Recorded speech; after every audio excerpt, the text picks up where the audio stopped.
పాకిస్తాన్కి ఆ దేశ ఆర్మీకి మధ్య ఉన్న సంబంధం గురించి ఒక విచిత్రమైన మాట వినిపిస్తూ ఉంటుంది. ప్రతి దేశానికి సైన్యం ఉంటే పాకిస్తాన్ సైన్యానికి మాత్రం ఒక దేశం ఉంది అని అంటుంటారు. ఈ మాటకు అర్థం ఏంటంటే ఏ దేశంలోనైనా ఆర్మీని గవర్నమెంట్ కంట్రోల్ చేస్తుంది, కానీ పాకిస్తాన్లో మాత్రం గవర్నమెంట్ని ఆర్మీ కంట్రోల్ చేస్తుంది.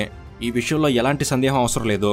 ఇప్పటికే చరిత్రలో చాలాసార్లు పాకిస్తాన్ ఆర్మీ ప్రభుత్వాన్ని పడగొట్టి ఆ దేశాన్ని పిలిచిన సంఘటనలు చాలా ఉన్నాయి.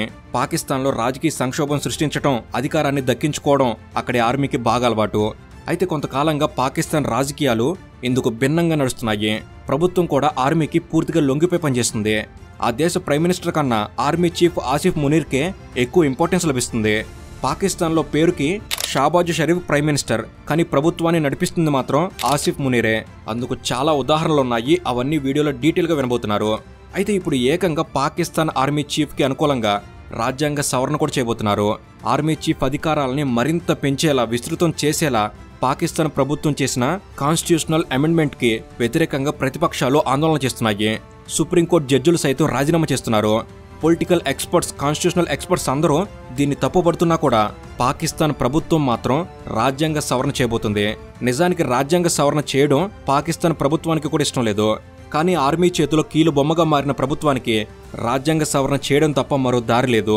ఒకవేళ ప్రభుత్వం కూడదు అంటే పిఎం షరీఫ్ని కుర్చీ నుంచి దించేయడానికి ఆర్మీ చీఫ్ ఆసిఫ్ రెడీగా ఉన్నాడు. కాబట్టి పాకిస్తాన్ గత్యంతరం లేని పక్షంలో ఆర్మీ కోసం ఏకంగా రాజ్యాంగాన్ని కూడా మార్చబోతుంది.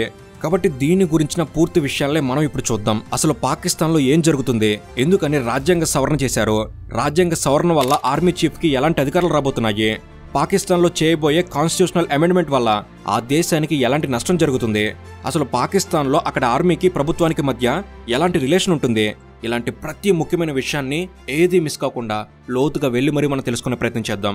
చాలా విలువైన సమాచారం గల ఈ వీడియోని ఎండ్ వరకు మిస్ కాకండి.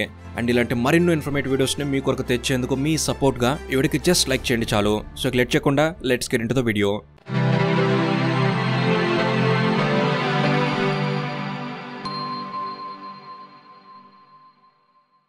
పాకిస్తాన్లో డాక్ట్రిన్ ఆఫ్ నెసెసిటీ అనే ప్రిన్సిపల్ ఒకటి ఉంటుంది. తెలుగులో దీనినే ఆవశ్యకత సిద్ధాంతం అంటారు.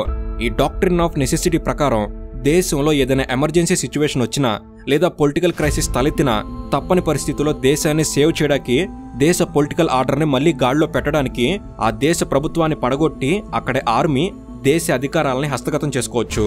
సింపుల్గా చెప్పాలంటే దేశంలో పరిస్థితి గాడి తప్పినప్పుడు ఆ దేశ ఆర్మీకి కంట్రోల్ ఇవ్వడం ద్వారా దేశంలో పరిస్థితుల్ని తిరిగి చక్కబెట్టడం. ఇది నిజానికి చాలా మంచి ఆలోచన.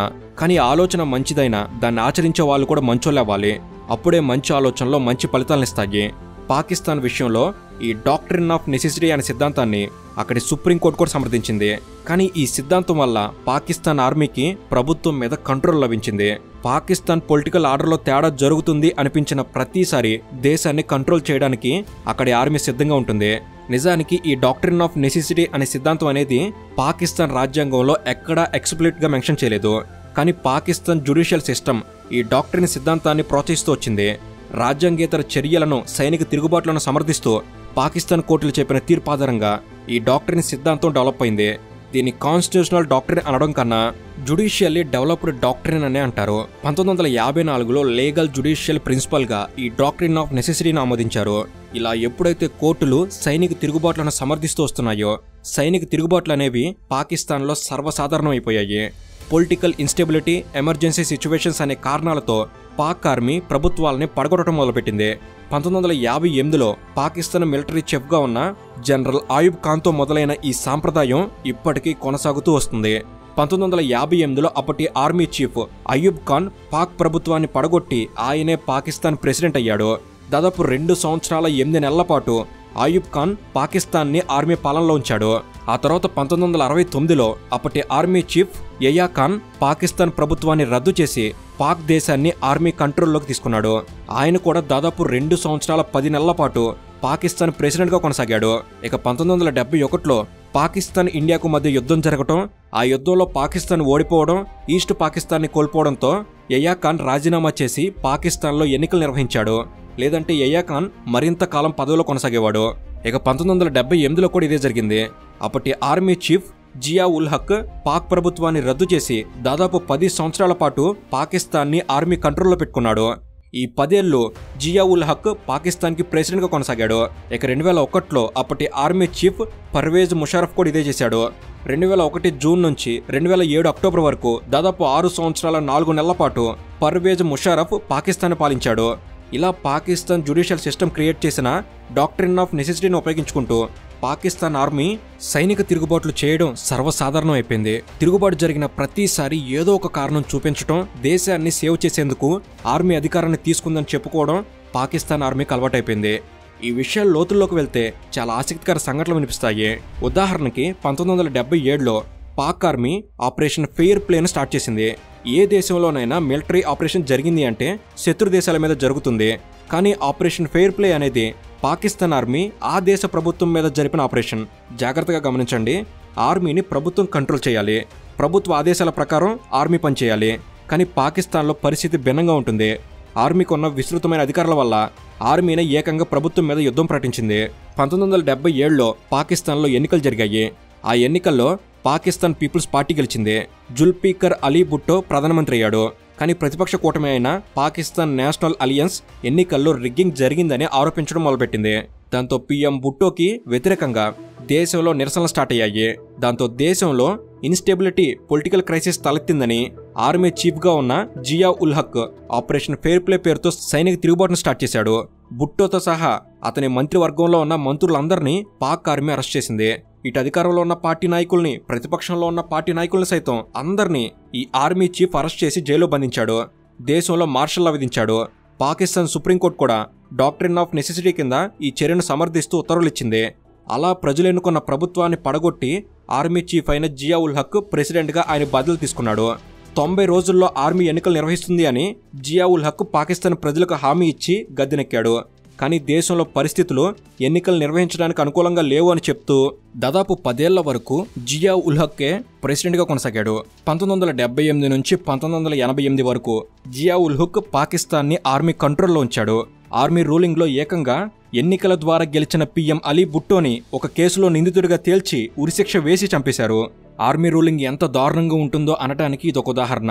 దీన్ని బట్టి అర్థం చేసుకోవచ్చు 1958లో అయూబ్ ఖాన్ కావచ్చు, 1969లో యయా ఖాన్ కావచ్చు, 1978లో జియా ఉల్ హక్ కావచ్చు, లేదా 2001లో పర్వేజ్ ముషారఫ్ కావచ్చు, ఈ ఆర్మీ చీఫ్లంతా సైనిక తిరుగుబాటు చేసి సక్సెస్ అయిన వాళ్ళు. ఇవే కాదు, 1951లో, 1973లో, 1980లో, 1984లో, 1995లో ఇలా 5 సార్లు పాకిస్తాన్ ఆర్మీ ప్రభుత్వం మీద తిరుగుబాటు చేసేందుకు ప్రయత్నించింది. కానీ ఆయా సందర్భాల్లో పాక్ ప్రభుత్వం కాస్త అప్రమత్తంగా ఉండడంతో సైనిక తిరుగుబాట్లు అడ్డుకోగలిగింది. పాకిస్తాన్ ఆర్మీ గురించి, ఆర్మీ తిరుగుబాట్ల గురించి, ఆర్మీ డిక్టేటర్ల గురించి ఇప్పటి వరకు మనం చెప్పుకుంది చాలా తక్కువ. కానీ ఈ కొంచాన్ని బట్టి అర్థం చేసుకోవచ్చు పాకిస్తాన్ ప్రభుత్వ మెడ మీద ఆ దేశ ఆర్మీ కత్తి వేలాడుతూనే ఉంటుందని. ఒకవైపు ప్రభుత్వాన్ని దించేందుకు ఆర్మీ సిద్ధంగా ఉండటం, ఆర్మీ ఎప్పుడు సైనిక తిరుగుబాటు మొదలు పెడుతుందానని మరోవైపు పాకిస్తాన్ ప్రభుత్వం నిరంతరం భయపడుతూనే ఉంటుంది. అందుకే పాకిస్తాన్లో ప్రభుత్వం కన్నా ఆర్మీనే సుపీరియర్.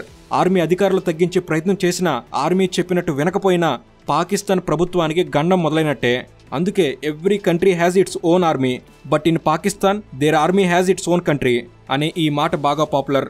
సో ఇప్పటి వరకు మాట్లాడుకున్న హిస్టారికల్ బ్యాక్గ్రౌండ్తో పాకిస్తాన్ ఆర్మీకి అక్కడ ప్రభుత్వానికి మధ్య ఉన్న మహా గొప్ప రిలేషన్ గురించి ఒక క్లారిటీ మీ అందరికి వచ్చిందని అనుకుంటున్నాం. ఇక ఇప్పుడు పాకిస్తాన్లో అక్కడ ప్రభుత్వానికి ఆర్మీకి మధ్య ఉన్న కరెంట్ సినారియో గురించి మనలో చాలా మందికి తెలిసే ఉంటుంది. మన దేశానికి చీఫ్ ఆఫ్ డిఫెన్స్ స్టాఫ్గా అనిల్ చౌహాన్ గారు వ్యవహరిస్తున్నారు. కానీ మన దేశంలో చీఫ్ ఆఫ్ డిఫెన్స్ స్టాఫ్ ఎవరు అనే విషయం కూడా మెజారిటీ ఇండియన్స్కి తెలియదు. కానీ Pakistan chief of army staff ఎవరనే విషయం మాత్రం మెజారిటీ ఇండియన్స్కి తెలుసు. ఆసిఫ్ మునీర్ అనే పేరు టక్కున చెప్పేస్తారు. దీన్ని బట్టి అర్థం చేసుకోవచ్చు ఇండియన్ ఆర్మీకి పాకిస్తాన్ ఆర్మీకి ఉన్న తేడా. మన దేశాన్ని ప్రభుత్వం పాలిస్తుంటే అక్కడ పాకిస్తాన్ని రూల్ చేస్తుంది మాత్రం అక్కడ ఆర్మీనే. అందుకే ప్రపంచ దేశాల్లో పాకిస్తాన్ ప్రధానికి కూడా లేని గౌరవం, గుర్తింపు ఆసిఫ్ మునీర్కి లభిస్తూ ఉంటుంది. ఈ మధ్యకాలంలో పాక్ ప్రభుత్వంలో ఆసిఫ్ మునీర్ జోక్యం విపరీతంగా పెరిగిపోయింది. పాకిస్తాన్ ఆర్థిక వ్యవస్థ అస్తవ్యస్తం అయిపోయింది. రాజకీయ పరిస్థితులు కూడా చెప్పుకోదగ్గ స్థాయిలో ఏమంత గొప్పగా లేవు. దీనికి ఉదాహరణ చెప్పాలంటే 336 స్థానాలు ఉన్న పాకిస్తాన్ నేషనల్ అసెంబ్లీలో ప్రస్తుతం ఏ ఒక్క పార్టీకి ప్రభుత్వాన్ని ఏర్పాటు చేసే స్థాయిలో సీట్లు రాలేదు. దాంతో కోయిలేషన్ గవర్నమెంట్ ఏర్పాటైంది. పాకిస్తాన్ కోయిలేషన్ గవర్నమెంట్ పరిస్థితి ఎంత దారుణంగా మారిందంటే 336 మంది సభ్యులున్న నేషనల్ అసెంబ్లీలో చిన్న చితక పార్టీల మద్దతుతో, కొందరు ఇండిపెండెంట్ సభ్యుల బలంతో కేవలం 68 మంది సభ్యుల బలం మాత్రమే ఉన్న పాకిస్తాన్ పీపుల్స్ పార్టీ ఇప్పుడు అక్కడ అధికారంలో కొనసాగుతుంది. ఇలా పొలిటికల్ అండ్ ఎకనామిక్ కండిషన్స్ అనేవి అక్కడ చాలా దారుణంగా తయారయ్యాయి. దాంతో పాకిస్తాన్లో రాజకీయ పార్టీలు ఫెయిల్ అయ్యాయి. మేం పరిస్థితిని గాడిలో పెడతాం అనే కారణంతో ఆర్మీ ఎప్పుడు తిరుగుబాటు చేస్తుందో తెలియని పరిస్థితిలో షహబాబ్ షరీఫ్ ప్రభుత్వం ఉంది. దానికి తోడు ఇండియా పాకిస్తాన్ మధ్య కొంతకాలంగా తలెత్తిన ఉద్రిక్త పరిస్థితులు ఆసిఫ్ మునీర్ పాపులారిటీని ఇంకా ఎక్కువ చేశాయి. నిజానికి ఈ మధ్యకాలంలో ఇండియా పాకిస్తాన్ మధ్య ఉద్రిక్త పరిస్థితులు తలెత్తింది పహల్గాం దాడితో అనుకుంటే, పహల్గాం దాడి కన్నా ముందే ఆసిఫ్ మునీర్ బహిరంగంగా ఇండియా మీద విషం కక్కడం మొదలెట్టాడు. కాబట్టి ఆసిఫ్ మునీర్ కూడా ప్రభుత్వ వ్యవహారాల్లో జోక్యం చేసుకోవడం, ఒక బాధ్యతాయుతమైన అధికారిలా కాకుండా రాజకీయ నాయకుడిలా స్టేట్మెంట్స్ ఇవ్వడం లాంటివి చేస్తూ వస్తున్నాడు. ఇక ఇండియా పాకిస్తాన్ ఉద్రిక్తల తర్వాత పాకిస్తాన్ ఆసిఫ్ మునీర్ని ఫీల్డ్ మాస్టర్గా ప్రమోట్ చేసింది. దాంతో పాక్ ఆర్మీలో ఆసిఫ్ మునీర్కి 5 స్టార్ జనరల్ ర్యాంక్ లభించింది. మొత్తం పాకిస్తాన్ చరిత్రలోనే ఫీల్డ్ మాస్టర్గా 5 స్టార్ జనరల్ హోదా ఇప్పటి వరకు కేవలం 5 వ్యక్తులకు మాత్రమే దక్కింది. ముందు నుండే విపరీత ధోరణి ప్రదర్శిస్తున్న ఆసిఫ్ మునీర్ ఫీల్డ్ మార్షల్ అయిన తర్వాత అతను ప్రవర్తిస్తున్న తీరు, మాట్లాడుతున్న విధానం ఇవన్నీ చూసి పాకిస్తాన్లో అధికారాన్ని దక్కించుకునే ఆలోచన ఆసిఫ్ మునీర్లో ఉన్నదని చాలామంది భావిస్తున్నారు. నిజానికి 1999 అక్టోబర్ 12న పర్వేజ్ ముషారఫ్ ఆఖరిసారిగా పాకిస్తాన్లో మార్షల్లా విధించాడు. మళ్ళీ అప్పటి నుంచి ఇప్పటి వరకు మార్షల్లా విధించే అవకాశం రాలేదు. కాబట్టి ఆసిఫ్ మునీర్ ఏమైనా ఆ దిశగా ప్రయత్నాలు చేస్తాడా అన్న భయం షరీఫ్ ప్రభుత్వాన్ని వెంటాడుతుంది. దాంతో షరీఫ్ అభద్రతా భావంతో ఫీల్డ్ మార్షల్ ఆసిఫ్ మునీర్కి విపరీతమైన ప్రాధాన్యత ఇవ్వడం స్టార్ట్ చేశాడు. అందుకే ఇంటర్నేషనల్గా కూడా ప్రైమ్ మినిస్టర్ షరీఫ్ కన్నా ఎక్కువగా ఆసిఫ్ మునీర్కే ఎక్కువ గుర్తింపు లభిస్తూ వస్తుంది. ఈ మధ్యకాలంలో పాకిస్తాన్ సౌదీ అరేబియాతో చేసుకున్న డిఫెన్స్ అగ్రిమెంట్ కూడా ఆసిఫ్ మునీర్ సమక్షంలోనే జరిగింది. ఏ దేశంలోనైనా ప్రభుత్వాల మధ్య జరిగే అగ్రిమెంట్ మధ్యలో అధికారులు ఓపెన్గా ఇన్వాల్వ్ కారు. కానీ Pakistan Saudi Arabia defence fact సందర్భంగా ఆసిఫ్ మునీర్ కూడా ఫోటోకి పోజ్ ఇచ్చాడు. చైనా పాకిస్తాన్ సంబంధాల్లో కూడా ఆసిఫ్ మునీర్ కీలకంగా వ్యవహరిస్తూ వస్తున్నాడు. పాకిస్తాన్ ఆర్థిక పరిస్థితిని చక్కబెట్టేందుకు ఎకనామికల్ అఫైర్స్లో కూడా ఆసిఫ్ మునీర్ విపరీతంగా జోక్యం చేసుకుంటున్నాడు. బిజినెస్ లీడర్స్తో సమావేశం కావడం, గల్ఫ్ దేశాల్లో పర్యటించడం లాంటివి చేస్తూ వస్తున్నాడు. పాకిస్తాన్కి $100 బిలియన్ ఇన్వెస్ట్మెంట్ని అట్రాక్ట్ చేయడం కోసం ఎకనామిక్ రిలేటెడ్ యాక్టివిటీస్లో టాస్క్ ఫోర్స్ని ఏర్పాటు చేస్తున్నట్టు ఆసిఫ్ మునీర్ ప్రకటించాడు. ఇలా ఎకనామిక్ రిలేటెడ్ యాక్టివిటీస్లో మాత్రమే కాకుండా అడ్మినిస్ట్రేటివ్ రిలేటెడ్ యాక్టివిటీస్లో, ఫారెన్ అఫైర్స్లో కూడా ఆసిఫ్ మునీర్ జోక్యం ఎక్కువైంది. ఇవన్నీ కాదు, అమెరికన్ ప్రెసిడెంట్ 2 దేశాల సంబంధాలకు సంబంధించిన విషయాలను చర్చించాలి అనుకుంటే ఆ దేశానికి సంబంధించిన పొలిటికల్ హెడ్తో మాత్రమే మాట్లాడతాడు.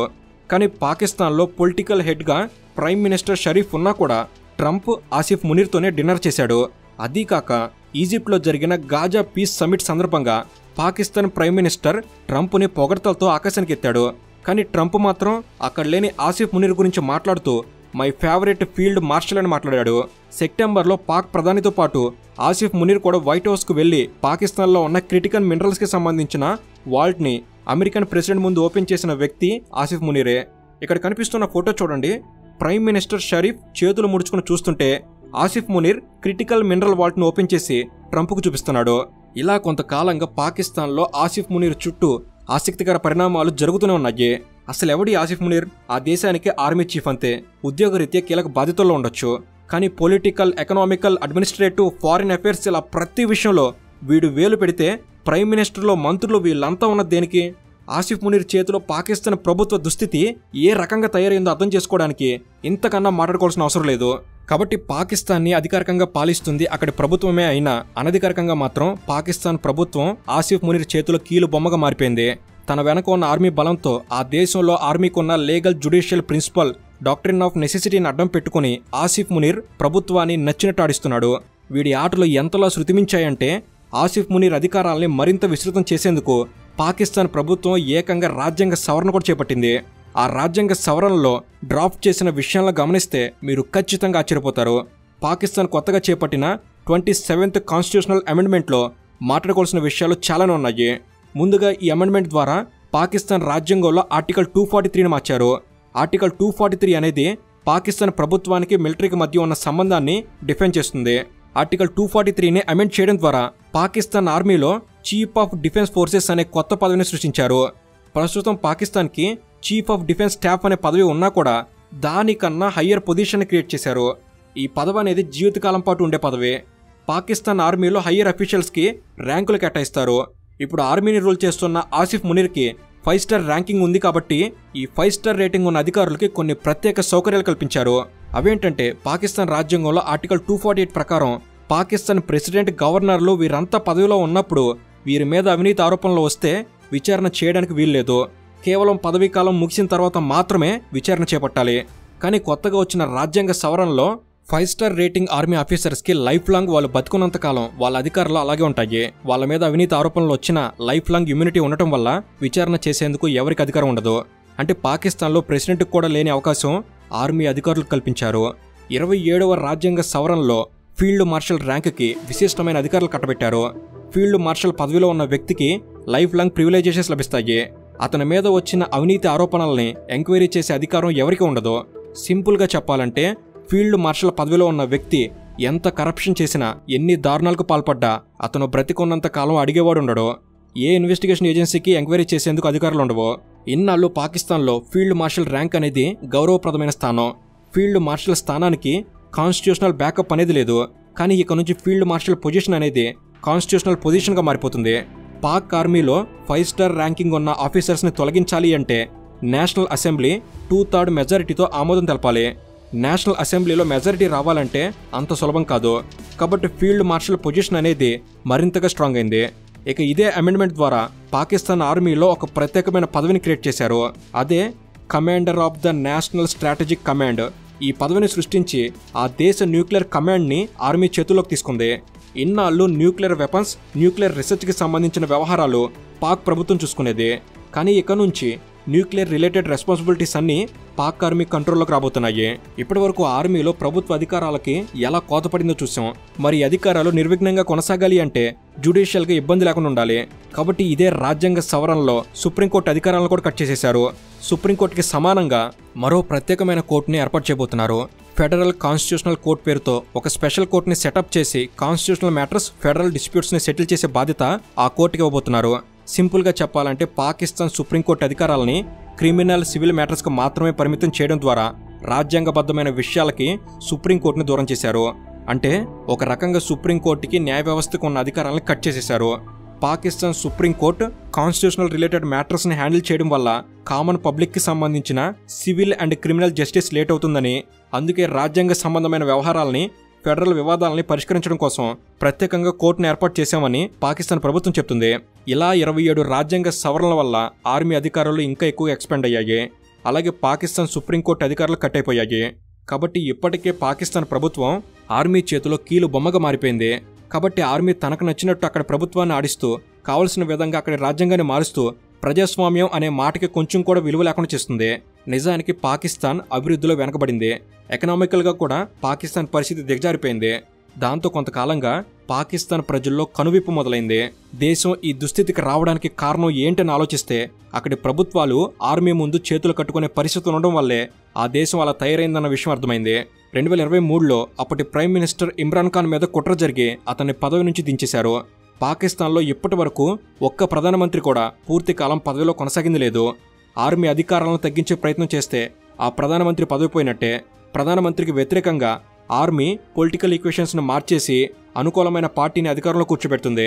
2023లో ఇమ్రాన్ ఖాన్ విషయంలో అదే జరిగింది. ఇమ్రాన్ ఖాన్ అరెస్టు తర్వాత పాకిస్తాన్ ప్రజలు ఆర్మీ అధికారుల మీద తిరుగుబాటు చేశారు. ఆర్మీ అధికారుల ఇల్లు, వాహనాలు ధ్వంసం చేశారు. కాబట్టి పాకిస్తాన్ ప్రజల్లో క్లారిటీ వచ్చింది.